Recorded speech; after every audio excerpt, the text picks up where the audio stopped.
मुंडा याच्या क्रांतिकारी कार्याला मी अभिवादन करतो। महाराष्ट्रातील प्रसिद्ध स्वातंत्र्य सेनानी राघोजी भांगरा, बाबुराव शेळमाके अशा असंख्य आदिवासी वीरांना मी नमन आणि वंदन करतो। सर्व महामाता आणि मानवतावादी महापुरुष या सर्व प्रवाहातील संस्कृतीच्या मानदंडांना मी विनम्र अभिवादन करतो। या जागतिक आदिवासी दिनानिमित्त आपल्या संस्थेने घेतलेल्या कार्यक्रमामध्ये जे नुकतंच आपल्याला शुभेच्छा देऊन गेलेले आहेत महाराष्ट्राचे वनमंत्री, वनाशी जंगलातल्या झाडांशी ज्यांचा अनुबंध आहे आणि जंगलच्या राजाशीही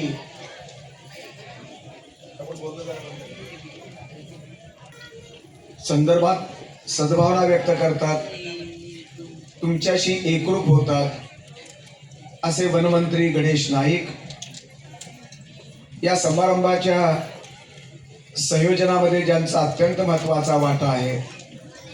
दरवर्षी कर्तव्य भावनेतून या कार्यक्रमाचं संयोजन जे करतात ते सन्माननीय डोळे, या कार्यक्रमाच्या संयोजकापैकी एक भारमल बंधू, सन्माननीय गंभीरे आणि रसिक मित्र हो।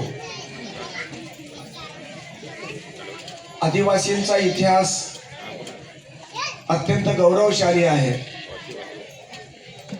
गौंड समाजाचे राजे इथे होते, महादेव कोळी समाजातील राजनीती आणि राजवटी महाराष्ट्रात होत्या, बाहेर होत्या, झारखंडमध्ये होत्या। अशा प्रकारची एक वैभवशाली परंपरा ज्या आदिवासींना लाभली, तो आदिवासी या देशातला आद्य पुरुष आहे। या देशातलाच नव्हे तर जगाच्या नकाशामध्ये सर्व देशातले आदिवासी हेच मूळ पुरुष आहेत। आणि म्हणूनच 200 पैकी जवळजवळ 90 देशामध्ये आज हा आदिवासी जागतिक दिन साजरा केला जात आहे। सुमारे 50 कोटी आदिवासी जन हे जगामध्ये आहेत आणि त्यांच्या संबंध सन्मान, त्यांच्या अधिकाराची जाणीव, त्यांची जीवन जागृती, त्यांची पर्यावरण साक्षरता या सर्व संदर्भानं आदिवासींचा हक्क त्यांना मिळाला पाहिजे।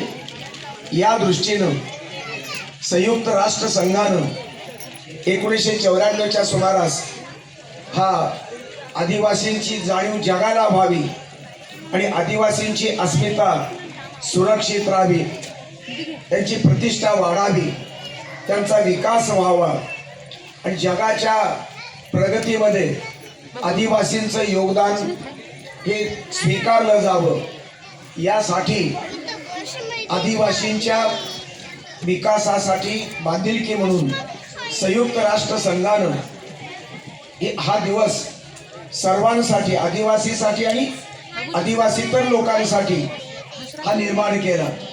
आणि आज 90 देशामध्ये आदिवासींची जंगल आणि जमीन ही सूत्र आणि हे तत्वज्ञान, आदिवासींची जंगल संस्कृती, त्या संस्कृतीतली कला, लोकगीत, नृत्य आणि एकूणच सगळी परंपरा या संबंध आदिवासींच्या वैभवाला कुरवाळण्याचा दिवस आहे। आदिवासींच्या सांस्कृतिक श्रीमंतीला वंदन करण्याचा हा दिवस आहे। आदिवासींच्या प्रश्नाबाबत, समस्याबाबत विचार विनिमय करून परीक्षण करणं आणि आत्मपरीक्षण करणारी अशा प्रकारची प्रक्रिया सुरू व्हावी म्हणून हा दिवस आहे। आदिवासींच्या इतिहासामध्ये मोठे अशा प्रकारचे क्रांतिकारक आहेत। ख्वाजा नाईक आहेत, बाबुराव शेळमाके आहेत, राघोजी भांगरा आहे, भगवान बिरसा आहे, मुंडा आहे। अशा अनेक क्रांतिकारकांची आपल्याला संबंध प्रेरणा मिळते आहे. जगामध्ये सुद्धा अनेक क्रांतिकारकांनी आदिवासींच्या जीवनामध्ये क्रांती घडवून आणली. जंगलमध्ये राहणारा आदिवासी, कालचा आदिवासी लंगोटीवर राहत होता, पण लंगोटी त्या सोडून आज तो प्रगत झालेला आहे. नव्या जीवनाशी मिळतं जुळतं त्याने घेतलेलं आहे. तरीही आदिवासी संस्कृतीच्या एकूण वैभवावरती घाले घातले जात आहेत. जगातल्या आदिवासी अनेक संकटांना सामोरं जात आहे. पर्यावरणाचे अनेक धक्के बसत आहेत. चक्रीवादळ, भूकंप, त्सुनामी लाटा, पाण्याचा स्तर वाढत जाणं, अशा प्रकारच्या धोक्यानं आदिवासींची संस्कृती ही त्याच्यानं हादरून जात आहे. आणि म्हणून आदिवासींचं स्थैर्य, आदिवासींची सुरक्षितता ही जगामध्ये निर्णायक स्वरूपाची असली पाहिजे. आणि म्हणूनच आदिवासी दिनाच्या निमित्तानं आपले प्लस पॉईंट आणि आपले मायनस पॉईंट कोणते आहेत याचा विचार करण्याची गरज आहे.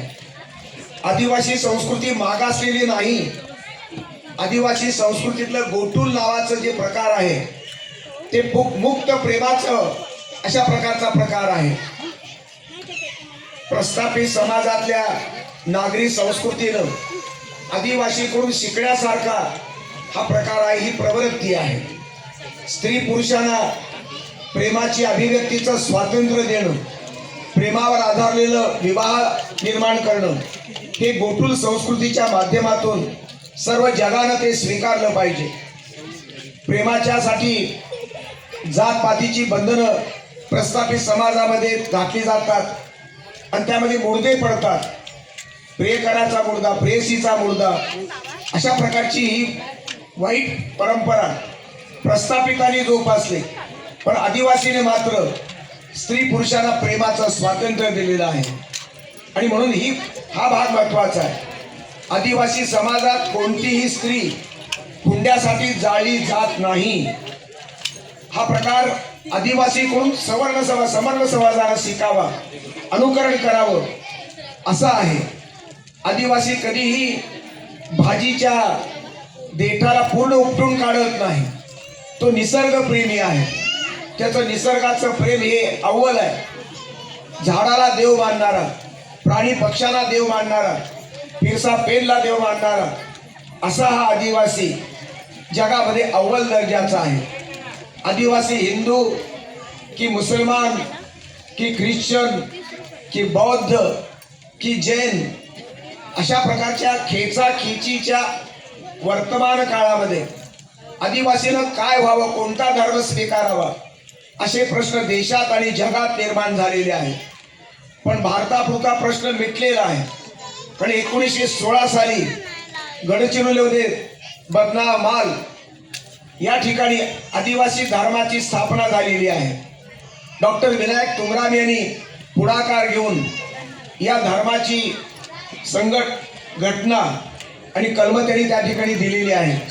हा निसर्ग धर्म आहे, हा बिरसा धर्म आहे आणि निसर्गाच्या सुसंगत असणारा अशा प्रकारचा धर्म मानवतावादी धर्म आहे. झाड वेलींना प्राधान्य देणारा, देवत्व देणारा धर्म आहे. सूर्यप्रकाश, चंद्रप्रकाश आणि पृथ्वीला वंदन करणारा धर्म आहे. आणि अशा प्रकारची ही आदिवासींची भूमिका जंगल रक्षणाची आहे, जंगल वाढवण्याची आहे. आज जगामध्ये पर्यावरणाचे प्रश्न गंभीर झालेले आहेत. दूषित पर्यावरण, झाडतोडी आणि या झाडतोडीच्यामुळं प्राणी, जंगलातले प्राणी नागरी जीवनामध्ये गावागावामध्ये आज येत आहेत. बिबट्याचा वावर जंगलापेक्षा आज नागरी जीवनामध्ये झाला. लहान मुलं मारली जात आहेत, शेतात जाणारी मजूर मारली जात आहेत, बायका आणि माणसं मारली जात आहेत. हे सर्व कशामुळे झालं तर जंगल तोडमुळे झालं. जंगलाला तोडण्यासाठी आदिवासी विरोधक आहे. आदिवासीने जंगल वाढवली, आदिवासीने जंगल जोपासली आणि म्हणून पर्यावरण रक्षणाचं पहिलं कर्तव्य आदिवासींनी जन्मापासून ते संस्कार पचवलेले आहेत. हे पचवत असताना झाडावरती प्रेम त्यांनी केलेलं आहे. झाडाची वाढ व्हावी यासाठी सरकार अनेक प्रकारचे प्रयत्न करत आहेत, कोट्यावधी रुपये खर्च केले जात आहेत, पण आदिवासी समाजाला जर हे काम दिलं तर तो प्रेमानं आणि निष्ठेनं या प्रत्येक झाडाचं संरक्षण करेल, याबद्दल माझ्या मनात शंका नाही. आदिवासींच्या योजना पैसे खाण्याच्या योजना ठरू नयेत. खऱ्या अर्थानं जंगलवाढीसाठी, वृक्षवाढीसाठी, वृक्षारोपणासाठी झाडं लावली जातात, झाडासमोर फोटो काढला जातो, सामाजिक कार्यकर्ता पुढारी फोटो काढून घेतो आणि अशा प्रकारची भोगवलेली संख्या वाढवली जाते, सांगितली जाते. हे पर्यावरणाचं रक्षण नाही, ही पर्यावरण निष्ठा नाही. पर्यावरण निष्ठा शिकायची असेल तर ते आदिवासीकडून शिकली पाहिजे, कारण त्याच्या अंतःकरणामध्ये झाडाबद्दल, वेलीबद्दल, पानाबद्दल, झऱ्याबद्दल, वाऱ्याबद्दल असीम प्रेम आहे. मातीच्या कणाकणावरती प्रेम करणारा हा आदिवासी जंगलचा खऱ्या अर्थानं राजा आहे. पण हा राजा आज भिकारी झालेला आहे. आज वर गरिबीमध्ये तो झगडतो आहे, त्याला झोपडं राहिला नाही. त्याची जंगलची संबंध जमीन घेतली गेली, सावकारांनी आणि प्रस्थापितांनी बळकावली. आज जमिनीचे पट्टे शेकडो वर्ष राबून सुद्धा या आदिवासीच्या नावावर नाहीत. वही त्याच्या नावावर आहे, पण जमिनीचा 7/12 मात्र त्याच्या नावावर होऊ शकत नाही. लुबाडलेली, संबंध लूट केलेली ही जमीन दुसऱ्याच्या घशात गेली आणि आदिवासी तसाच राहिला. असा आदिवासी भिकारी राहण्याचं किंवा दरिद्री राहण्याचं कारण म्हणजे प्रस्थापितांची व्यवस्था आहे. जगातल्या आदिवासींची लूट सावकारांनी केली, जगातल्या आदिवासींना लुबाडलं गेलं. खाणकाम असो, तुमचं कुठले प्रकल्प असो, धरण निर्माण करायचं आहे, आदिवासींना हाकला. अरे तुमचा विकास तुम्ही जरूर करा, पण आदिवासींचं संरक्षण करणं, जे हजारो वर्षापासून ज्या जागेवर आहेत, ज्या जागी त्यांचं घर आहे, ज्या जागेत राहून ते संबंध जीवनाची उपजीविका भागवतात, जंगलची झाडाची सेवा करतात, त्यांच्या संबंध त्या ठिकाणी विस्थापित करून प्रकल्प उभारणं, धरण उभारणं जरूर उभारा. पण आदिवासींच्या विनाशावर तुमचं धरण विकास होता कामा नये. आणि म्हणून नर्मदा धरण असो, अनेक धरणं असो, या सर्व धरणांची निर्मिती होत असताना लाखो कोट्यावधी अशा प्रकारचे आदिवासी विस्थापित झाले. या विस्थापितांचा वाली कोण? सरकार यांना न्याय देणार नसेल तर मग आदिवासींनी जावं कुठं, राहावं कुठं? ज्या जमिनीवरती, जागेवरती, मातीच्या कणावरती त्याचं प्रेम आहे, निष्ठा आहे, ती जागा सोडून त्याला वाऱ्यावर सोडण्यात देण्याची जगामध्ये ही पद्धती सुरू झाली. विकासासाठी आदिवासींचा बळी देण्याची पद्धती जगामध्ये सुरू झाली. 21व्या शतकातलं हे जग आहे, भारत आहे. 90 देशामध्ये आदिवासी वेगवेगळ्या विकास कामामध्ये विस्थापित होतात आणि म्हणून हा विकास इतरांचा होतो, आदिवासींचा नाही. ही दुर्दैवाची गोष्ट आहे. आणि म्हणून या दृष्टीने विचार करताना आदिवासीमध्ये आता इंजिनियर व्हायला पाहिजे, आदिवासींमध्ये आता पुढारी व्हायला पाहिजे, आदिवासीचा स्वतःचा हक्काचा लेखक व्हायला पाहिजे, संशोधक व्हायला पाहिजे.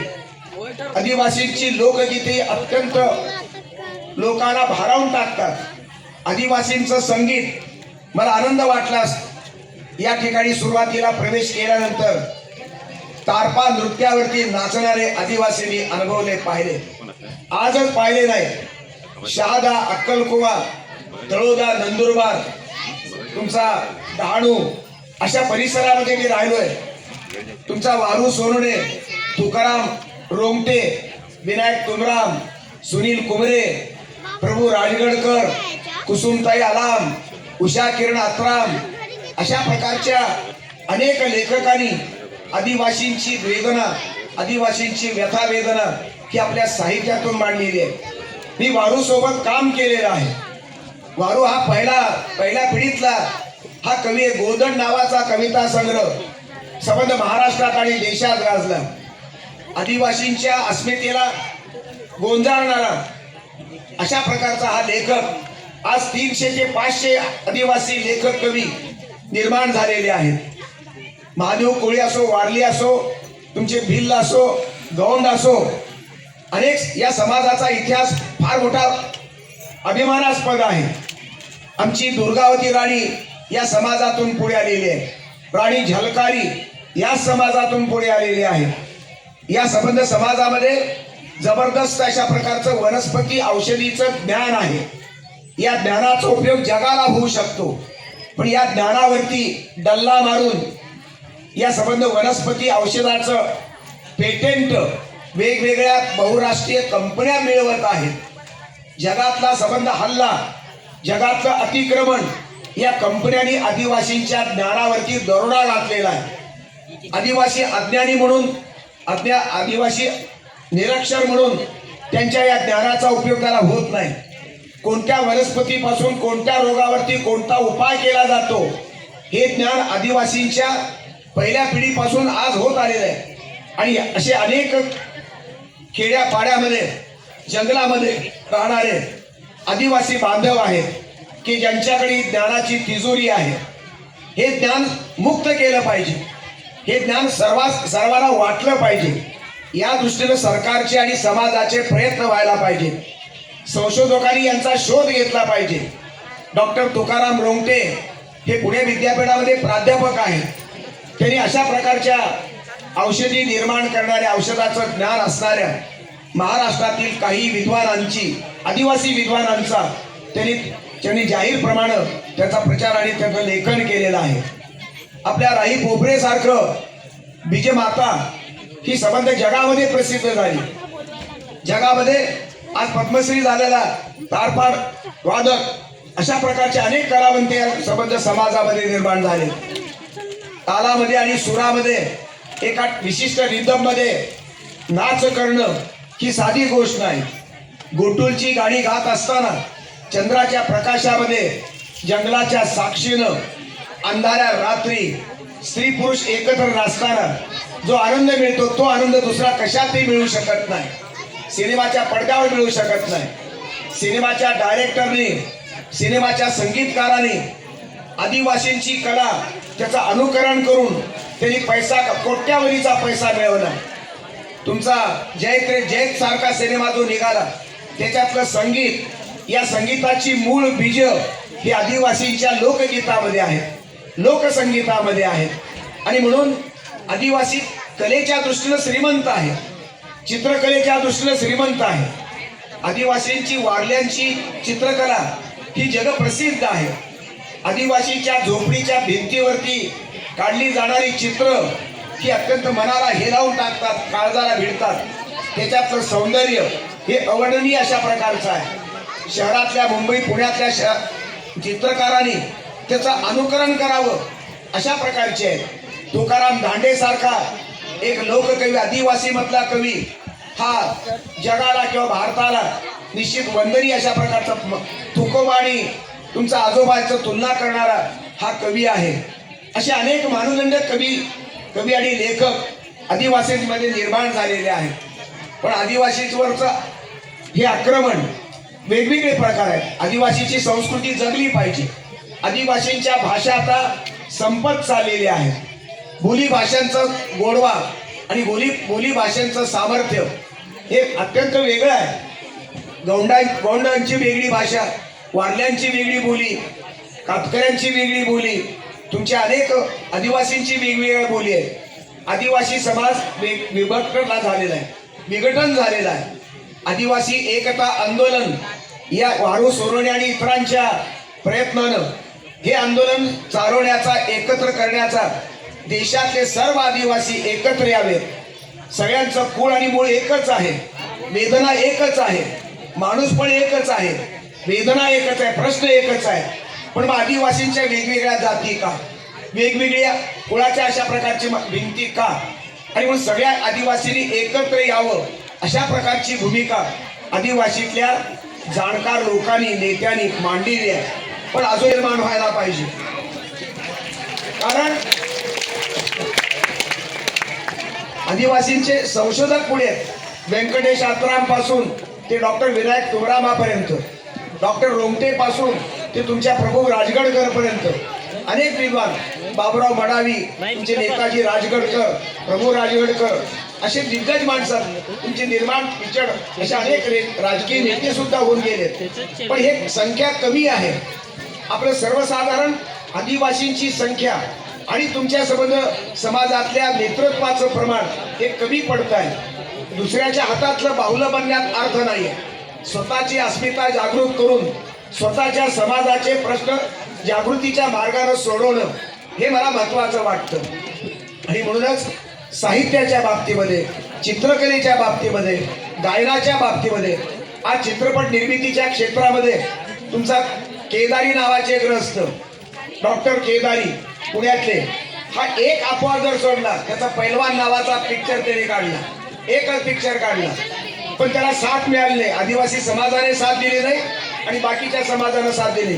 शॉर्ट फिल्म त्यांनी वेगवेगळ्या काढल्या. या शॉर्ट फिल्ममध्ये प्रचंड प्रचार होतोय. हा शॉर्ट फिल्म मध्ये कलात्मकता आहे, प्रचंड प्रभावी अशा प्रकारची शॉर्ट फिल्म आहे. अशा प्रकारची कलात्मक मांडणी पडद्यावर करणारी माणसं आपल्यामध्ये निर्माण व्हायला आवश्यक आहे. संशोधक निर्माण होणं आवश्यक आहे. आज संशोधकाची फार कमतरता आहे आणि म्हणूनच संशोधनाचं क्षेत्र, वैज्ञानिकाचं क्षेत्र, कलेचं क्षेत्र, साहित्याच्या क्षेत्रामध्ये मात्र प्रचंड अशा प्रकारची झेप घेतलेली आहे. नियतकालिक जी आदिवासींमध्ये पहिले 30-35 नियतकालिक होती. हकारा नावाचं नियतकालिक होतं. तुमची अनेक नियतकालिक झाली, पण आता आज नियतकालिक फार कमी आहेत.